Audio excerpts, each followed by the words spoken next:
पितृपक्ष के दौरान इन बातों का विशेष ध्यान रखें।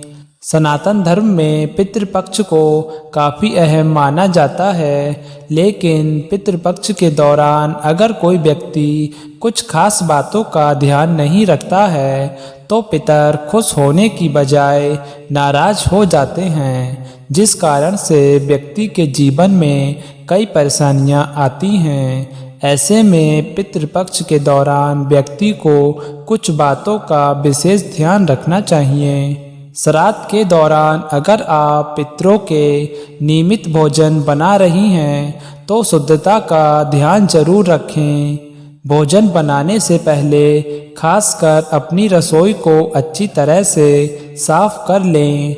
शास्त्रों की माने तो शुद्धता से पितृ प्रसन्न होते हैं और श्राद्ध का फल मिलता है। ध्यान रखें, स्नान करने के बाद ही भोजन बनाएं। पितृपक्ष के दौरान शास्त्रों में कुछ शाकाहारी चीज़ों के खाने पर भी रोक लगाई गई है। पितृपक्ष के दौरान घर में मूली, बैगन, लौकी, खीरा और सरसों का साग भी नहीं खाना चाहिए। पितृपक्ष के दौरान पूर्वज पक्षी के रूप में भी धरती पर आते हैं, इसलिए पक्षियों का अनादर नहीं करना चाहिए। ऐसा करने से पितर नाराज हो जाते हैं। पितृपक्ष में पशु पक्षियों की सेवा करने का भी विधान शास्त्रों में लिखा गया है। मुख्य द्वार पर करें ये काम। वास्तु शास्त्र में घर के मुख्य द्वार को महत्वपूर्ण स्थान माना गया है, क्योंकि यहीं से सकारात्मक ऊर्जा घर के अंदर प्रवेश करती है।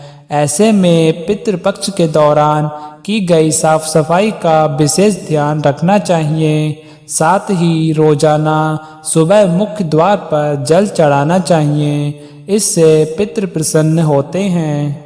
इन जगहों पर पितरों की तस्वीर भूलकर भी ना लगाएं।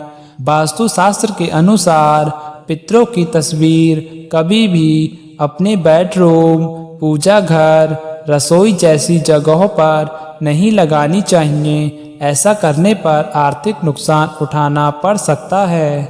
पितरों की तस्वीर कहाँ लगाएं?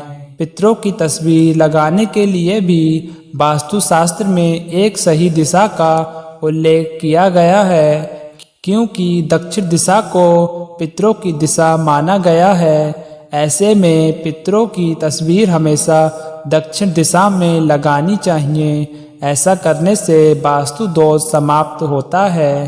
क्या पितृपक्ष में सोना चांदी खरीद सकते हैं या नहीं?